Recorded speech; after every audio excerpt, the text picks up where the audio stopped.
Good morning. Welcome to today's webinar on demystifying SharePoint Mobility. My name is Mary Jo Schweitzer, and I'm on the Oakwood marketing team and the organizer for today's webinar. Thanks for taking the time out of your day to join us. Before I turn it over to our presenter, I would like to remind everyone that this webinar will be recorded. We're scheduled for about a half hour, but should you need to leave us early, no problem. We'll send a link to the recorded webinar within a day or so. Also, we'll have a short Q&A session at the end of the presentation. Feel free to ask any questions as they come up via your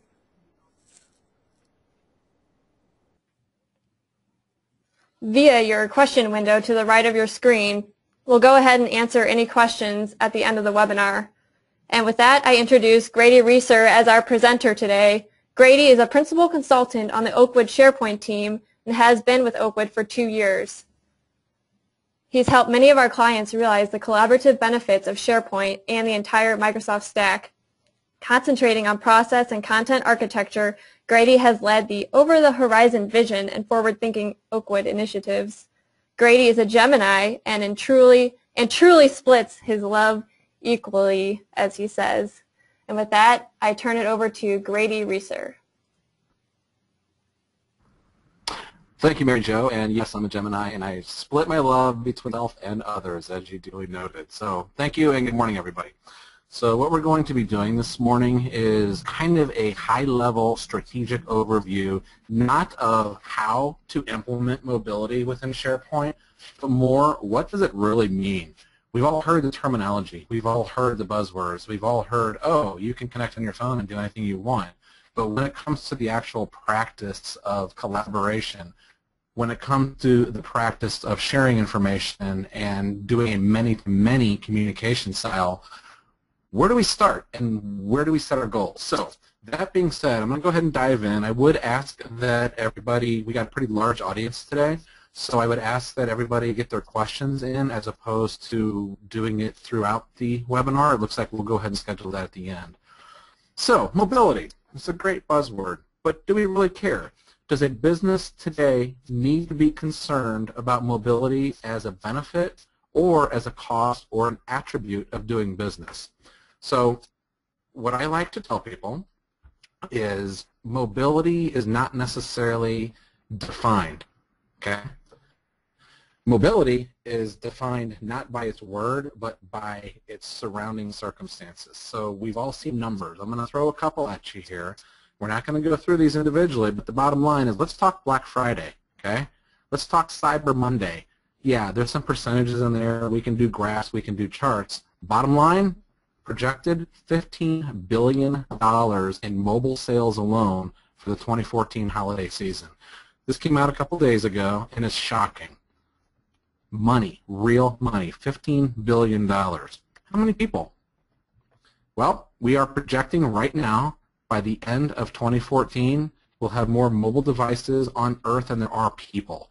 Amazing. 7.7 billion devices over 7 billion people. So, tons of devices, 15 billion just in the holiday shopping season. Do the math. Are we interested? We should be, because if we're not doing our business, we're not doing our clients the justice that it deserves. So, obviously, this is why you want to be interested in mobility. It's a lot of things, by the way. But what is it? How do we actually talk to mobility, and how do we define it so we can arrive at our solution? Initially, we think of iPhones. We think of our Galaxy. We think of phones in general. Yes, that is a mobily connected worker, as well as tablets, as well as NFL iPads. But in reality, there's a lot more to it than that. Connectivity is more than just about the device. It's more about using a known device to connect back to work. Instead, it's more about jumping in to what we like to call the Internet of Things.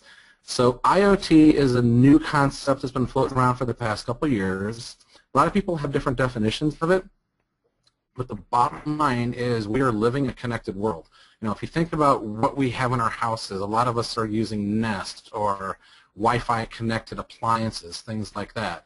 So our definition of mobility is not necessarily what you build, or what you make available. Rather, it's the connection point into the interconnectivity, most importantly, from anywhere. So this brings us to the next quick topic of the Internet of Things. Defined by Wikipedia as the interconnection of uniquely identifiable embedded computing devices, but in all reality, if you look at this picture, I love this picture for a representation of IoT because it shows houses, it shows buildings, it shows streetlights. This is how we live today. This is our life. We go home, we drive, we listen to the radio. We are connected 100% of the time. I know with the recent political uprisings in St. Louis, a lot of people were laughing because the amazing coverage that we had. You can't do anything today without being online. If not, it's being captured and disseminated later online. So what are we talking about? What are we talking about when I say devices? So our next slide is a little happy gentleman, and I love this picture because I don't know what he's looking at, and quite frankly, he looks kind of odd. He looks a little bit smiling too much, but what he's thinking about, yeah, he understands phones. He understands the iPads that we talked about earlier and the NFL iPads, but more importantly, he understands wearables. So we're all in the loop on the Apple iWatch or the Apple Watch. We're all in the loop on the wide variety of watches that are being introduced. But if you take that a step further, we're connected in our cars on a daily basis. We're connected with more than just a watch on our wrist. We're connected with glass. We're connected with the Fitbits, possibly even embedded sensors into our clothing. We're wearing clothes today that are connected one way or another to this IoT, this Internet of Things. Our pets are even connected. I don't know how our pets are connected. I just love the picture that's in there. Smart appliances, refrigerators that can notify you of your shopping list, washing machines that can tell you when they need soap or when the next cycle is coming on. Very, very powerful, way beyond what we traditionally define as connection points into our mobile web. Don't be afraid, okay?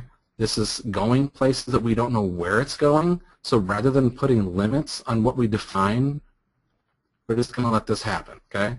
Don't be afraid. Don't limit your thinking. Unlearn what you know about mobility. Unlearn what you know about SharePoint as it relates to mobility in order to get to a success point. How do we get there? Well, the first thing we have to figure out is what are we trying to share. If you think about SharePoint as a content delivery, it's pretty easy to think about what we want to share, but what about SharePoint as an application server? What about SharePoint as a framework for collaboration and connectivity? Do you want to share information in the form of a document? That's one thing. Do you want to share an application to your worker? Do you want your worker to share applications with you? So you need to identify and set a very clear goal and priorities of what you're looking to share. The second step on the path to the success, let's figure out why it's being shared. So this is kind of a new concept with a lot of businesses. Why are we caring why we're sharing? Well, that's going to help evaluate the mechanisms to get to those people. Why is it being shared? Is it timely information? Is it required information? Is it pure compliance that we have to share this information? That determines speed to market, efficiency of data delivery, things like that. So once you've identified what it is and you've figured out why it is, then you arrive at probably the big question that a lot of us have: how are we going to share this?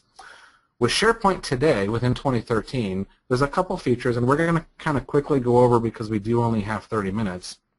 But we're going to talk about how we share information within SharePoint back into that Internet of Things that we've already talked about. So first and foremost, we have device channels. We have location services. We have mobile alerts. We have a wide variety of tools that are being brought to the surface. By the way, this is SharePoint 2013, so clients, customers that are out there on SharePoint 2010, some of this may not apply.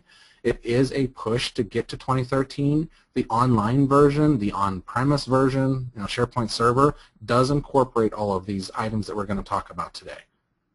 Okay, first up, device channels. So if you're familiar with SharePoint delivering to screen sizes, you're probably familiar with the term responsive design. You might be familiar with the term adaptive design.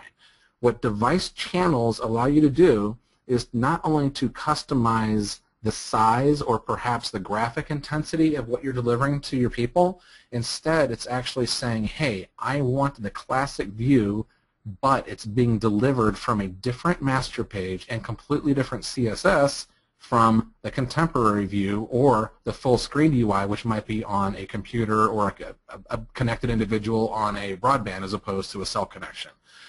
This is going to allow very, very targeted information to go to your users. For example, if a construction company requires time management to be done on site, chances are that's going to be through a tablet or an iPhone connection. I keep saying iPhone.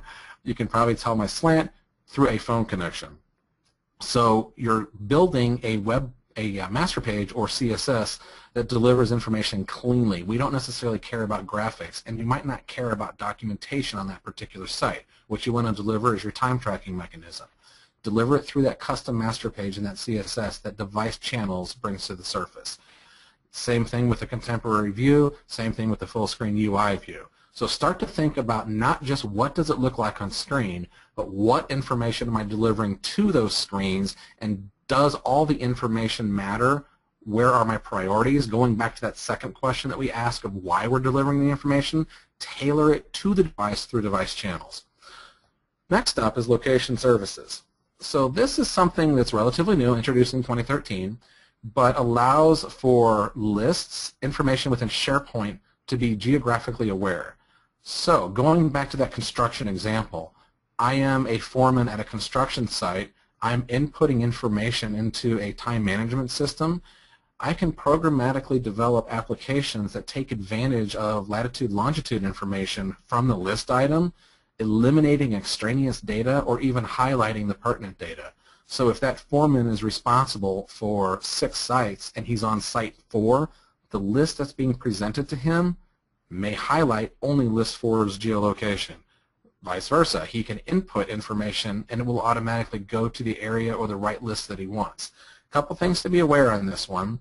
It does increase the UI experience, so be aware when you're delivering this experience to remote users and write accordingly. You don't necessarily want the full Bing Maps experience being delivered to a Windows phone.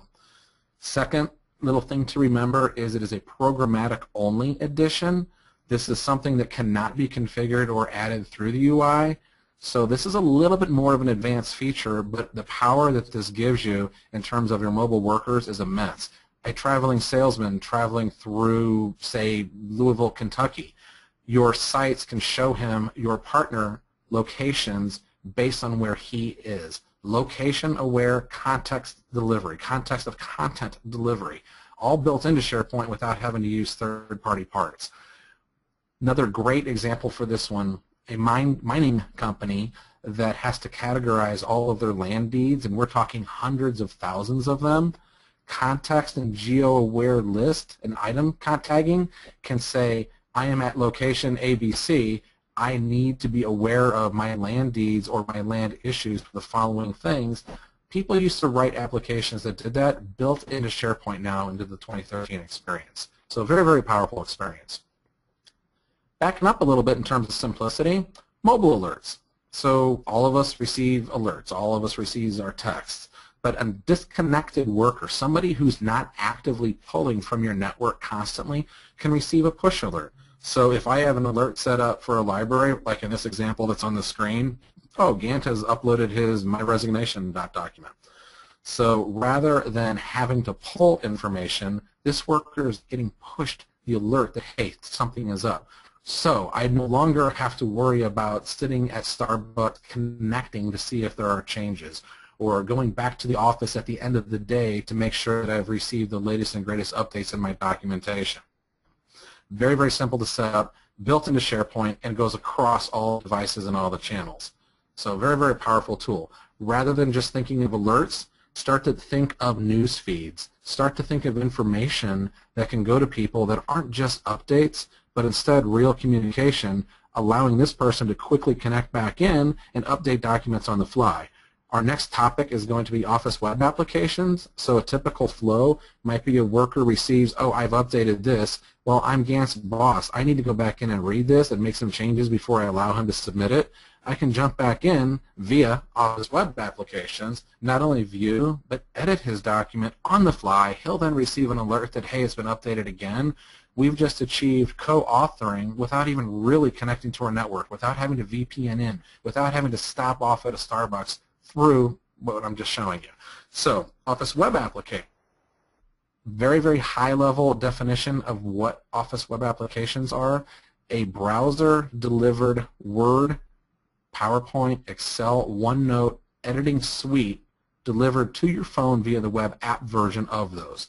So yes, you get the full experience on a computer, but what about a phone? What about just a browser-enabled phone, let alone Windows, iOS, and Android? Absolutely possible and built into the SharePoint suite today. There are some limitations within some of the web apps. They still allow for full functionality of editing. I would say estimate 95% of the functionality is already built in, but there are things like some of the macros might be disabled, but it's still a rich experience for your client.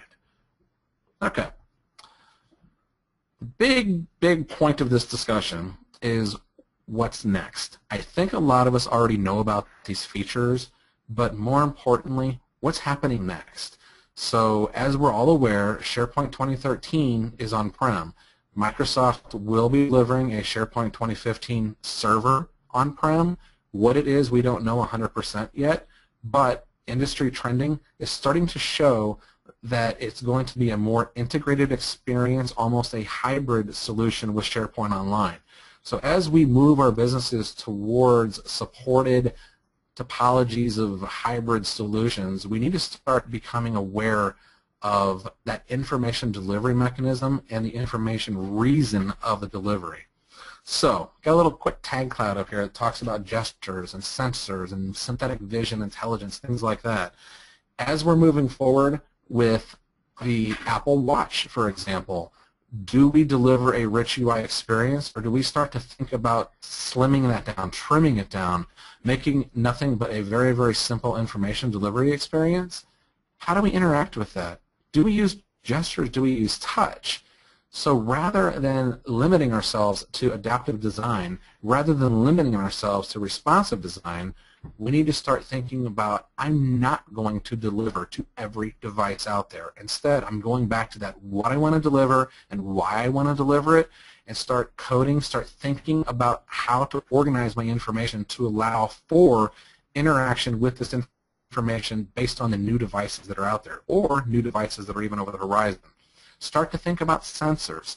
Start to think about NFC, near field, RFID, inventory control, things like this. So we can give examples of inventory control at a steel plant where major pallets are tagged with an RFID chip that's actually going back into a location-aware SharePoint list. So at a glance, we're creating intelligent dashboards giving real-time inventory displays based on sensors.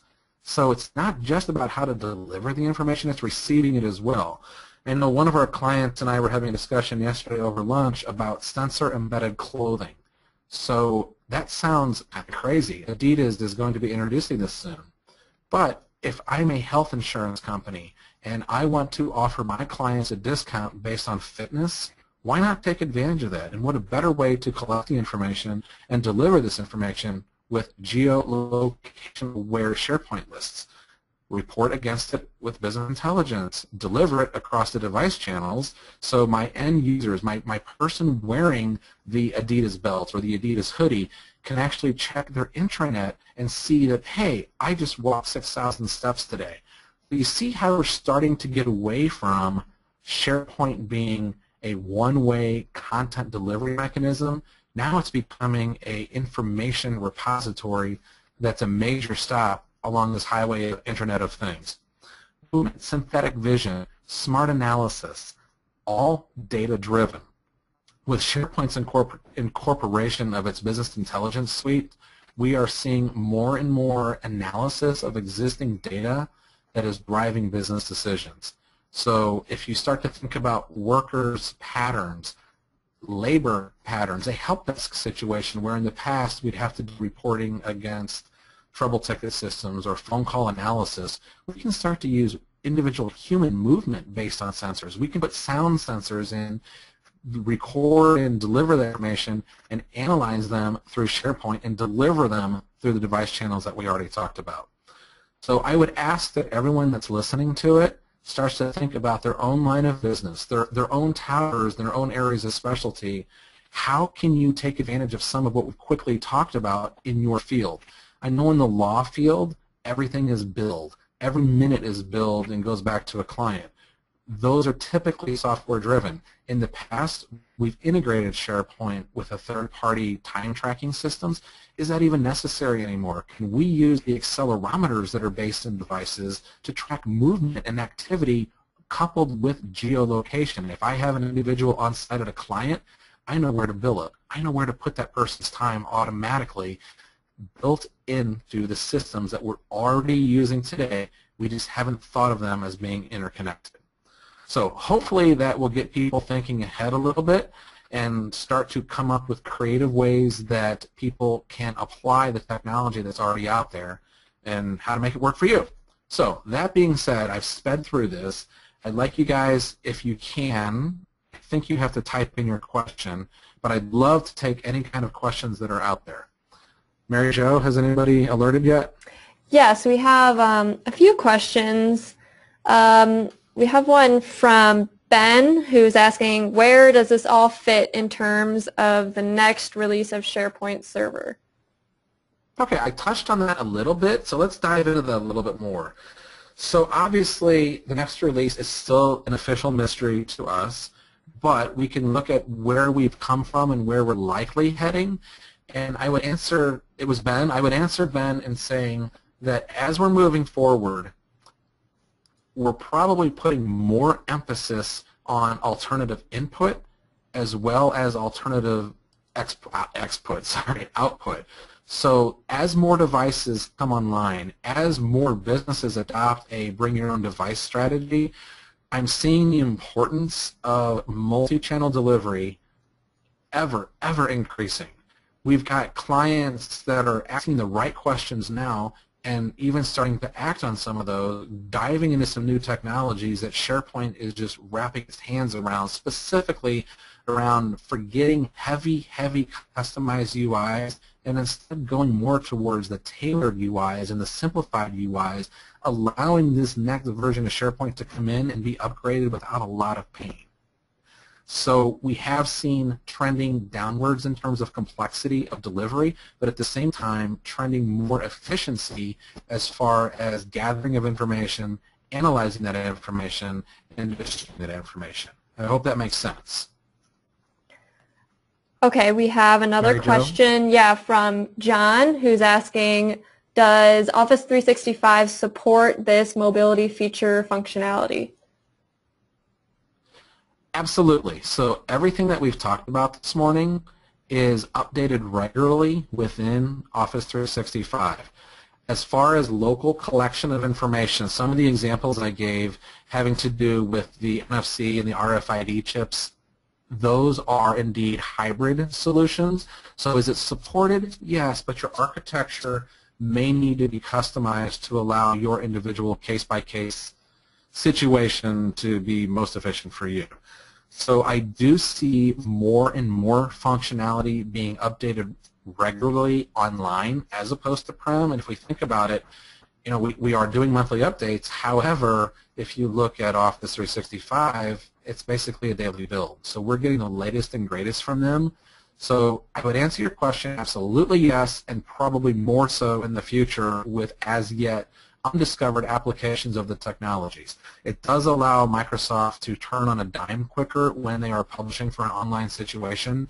So if a new device came up, a near field that gave laser accuracy and pinpoint down to the exact inch, very easy to turn on the dime. Did that answer the question, John? I believe so, unless he asks. Oh, we have another one that just came in from Veronica. Do you think mobility sensors that are offered through businesses like Fitbit would be received by employees as a breach of privacy? Is this another way for companies to keep tabs on employees? Okay, question's an interesting question, and I'd like to relate that back to SharePoint, okay? So if the basic question is, this interconnectivity of things is intrusive, are we getting kickback on it? I would say no. So as our workforce matures, I use that word carefully instead of ages, as it matures, we are seeing a different approach. And what I would say, the person who's tenured for 35 years in the same location might have a little bit more difficulty accepting the fact. I wouldn't say they're more resistant. So invasion of privacy as far as Fitbit goes, we do have people that are using these, but what's the difference between a connected monitor and a, I'll call it a HIPAA protected worksheet that does go back to the company? That's going to be case by case. SharePoint does conform to just about every standard you can think of. Azure continues to expand its conformity and its compliancy. So some companies, yeah, maybe they would push back, but it doesn't necessarily mean it's the end of the day. Back it down. Show your workers that you're not using it for anything other than efficiency or productivity increases, which ultimately is what they want. We can start making jobs not only easier but more powerful. So interesting question, but I don't necessarily see the pushback today. We have a lot of clients that have gone down this road already with monitoring and with data analysis, and I think it's generally being accepted as a method of doing business today. Hope that helps. Great. We have one more question. I think this would be an excellent one to wrap up. So unless anyone has any other questions, this will be the last one. This one's from Carol. Okay, so do I invest in SharePoint now, or do I wait to see what happens? Great question. I've heard that before. So if we wait to see what happens, we're going to miss the bandwagon. SharePoint is a constant evolution. Most products within Microsoft are. Get aboard it now. Figure out your strategies now. It doesn't necessarily mean that next week you're going to be installing a version of SharePoint whose features are going to change in a month or a year or 2 years, but what it does mean is that it gets your thought processes and your content delivery aligned with the architecture of the tools that are brought to bear. In other words, do it now. Start thinking about your strategy, because that strategy can be updated from a detail point of view as you move on. If you would come to me and say, I've been doing the same thing in SharePoint for the past 2 years, I would say you're doing the tool and your company an injustice, a disservice. A lack of evolution is one of the greatest points of failure when it comes to collaborative processes. So get onto it now if you're not. Be aware of what's coming ahead as much as you can, but whatever does come ahead, you know what? It will work with what you have today. There are some best practices, and we won't have to get into those today, but just be aware that from a programmatic, from a deployment, from an architecture point of view, there are definitely best practices involved that will help you evolve with the tools as they evolve in whatever direction they take. Be aware of it. If you don't have them in-house, if you don't have the skill set in-house, reach out, because that is critical to the success of evolving and critical to the success of adapting not only the next tool, but the next strategy and mindset as well, which I can't think of a single business that doesn't have customers, and as we evolve, our customers are evolving as well. Our partners are evolving as well. So keeping up with them is becoming ever more critical. So good question, and that is a great way to end it. If there are any other questions at all, feel free to reach out to Mary Jo. She can forward them on to our team, and we can get back to you quickly. So I thank you for your time. Mary Jo, did you have any closing comments? No, that should wrap it up for today. For those of you who are waiting for the Xbox One winner, just want to let you know we'll probably pick that later today using random.org, and we will reach out to the winner either today or tomorrow. So thanks for attending, everyone. Have a great afternoon.